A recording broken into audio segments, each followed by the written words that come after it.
Hey everyone, welcome to Central Texas Restorations, episode 6. This is Lance, and thanks for tuning in again. So here we are continuing on disassembly. My goal here is to get the rear end all taken apart, final drive removed, and the swing arm removed, and ultimately we'll have to pull the transmission out. Again, there were no real issues with this bike, but having sat for 20 years, I really felt like we needed to check all of the assemblies, all of the seals, all of the bearings, and make sure everything was in good shape.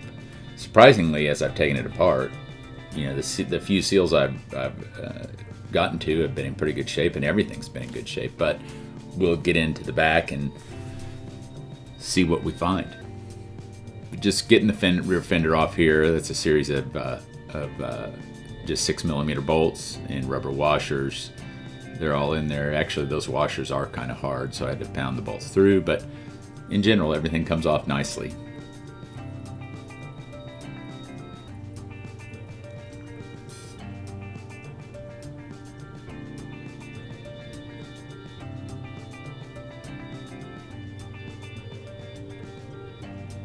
Now we'll just get the brake arm removed.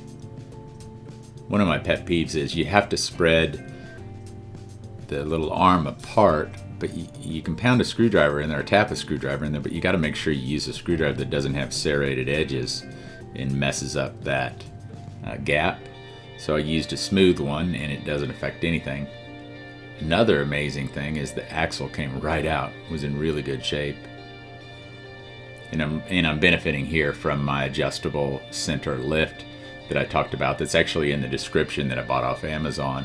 It's really good because I can just, raise the motorcycle up to a height that it's real easy to take that rear wheel off, where it's just about, quarter of an inch above the lift stand, and it just comes off easily.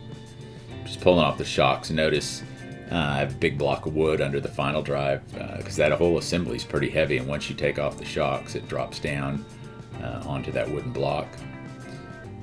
And then the final drive is just held on by 4 acorn nuts that are 12-point. Everything was great here, popped right off. There is a paper gasket there, but it wasn't stuck too bad, and there it is, final drive. Basically almost like a regular motorcycle backing plate, has the brakes in it and everything else.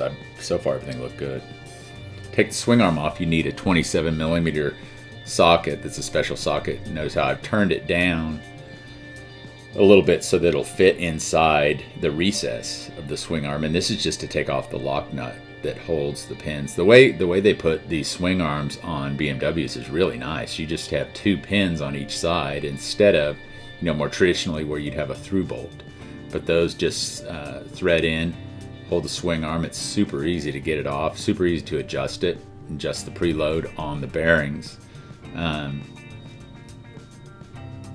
And easy to install it.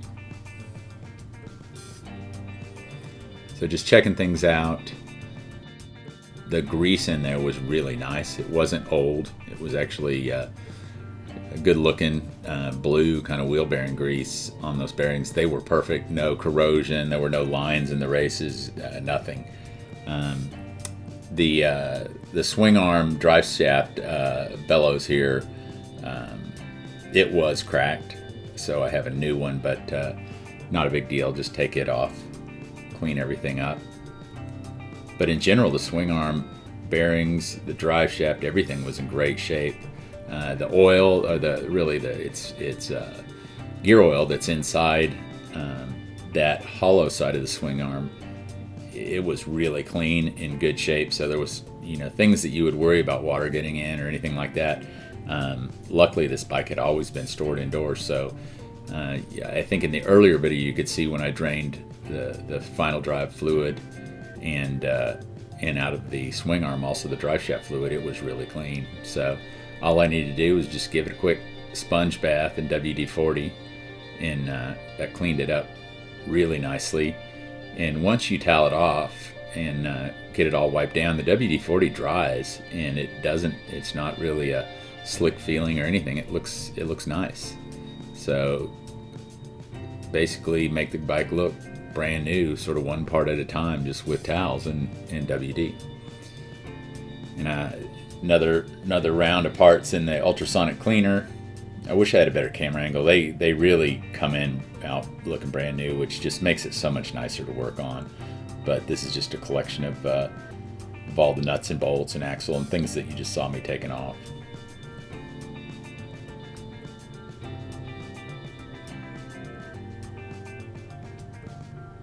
But now, so once that's apart, let's look at getting on to sort of the first sub-assembly that we disassemble, which is the final drive. So this piece of 1/4 inch plate, I think the hole is 2 5/8 that I drilled in it.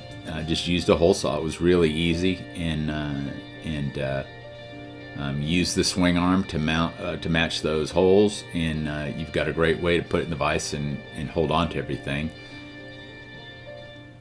So the final drive cover plate, those are just 8mm bolts. Pull those off, and then it's the cut plate itself has these 5mm holes tapped in it in a flat sort of area that they drive on to push that cover off. And because that ring gear and the final drive splines there, that's in that cover with a bearing. So ultimately, when we take it apart, or put it back together, we'll heat that to put the bearing in. But I wanted to get it apart to check it out and replace. There's a big seal on that cover, and then there's a couple of seals down in here. There's that shaft coming out of the middle is really where the axle goes through, but there's a seal down there, and then that gear I'm turning is the pinion gear, and there's some needle bearings in there. I wanted to make sure we're okay, but everything was so clean. I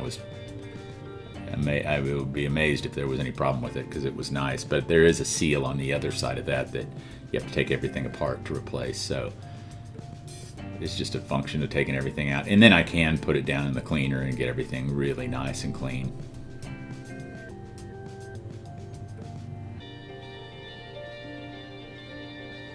I love it when these gaskets come off easy without a bunch of little tiny pieces left on there. So far I've been real lucky. And then you come back with a new razor blade and just clean that up, and it's super nice.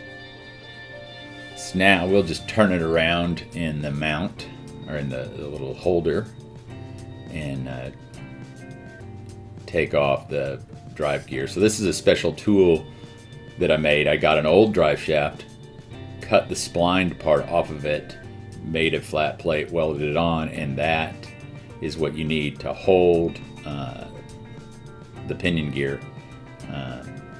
so that you can remove the nut attaching it, which is gosh, I think it's torqued to 165 pounds maybe. I don't know, it's torqued quite a bit. We'll see when we put it back together. But you can't do it without that little fixture. And then just remove this input gear.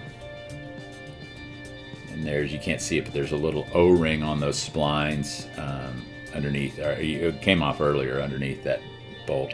And then this is another special tool, because the threaded ring that's in there, which has a seal we want to replace, is you have to have that special sort of tool that has four ears on it. And I'm always worried that those are going to strip out or break, so because that's actually really tight also. But that's a seal that I want to get at to replace. Although again, there was no evidence that it was leaking, but that was 20 years ago. I'm sure if we filled it all up, started riding it, it'd leak now. So the next part to get out is this is the actual pinion shaft, pinion gear, and you really need to heat it up to about 100 degrees centigrade, or a couple hundred degrees Fahrenheit.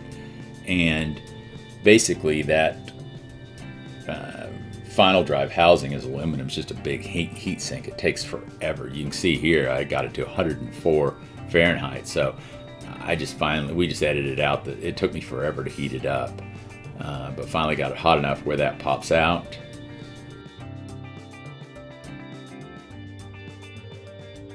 But by then everything's pretty hot, so you grab it with pliers and almost drop it.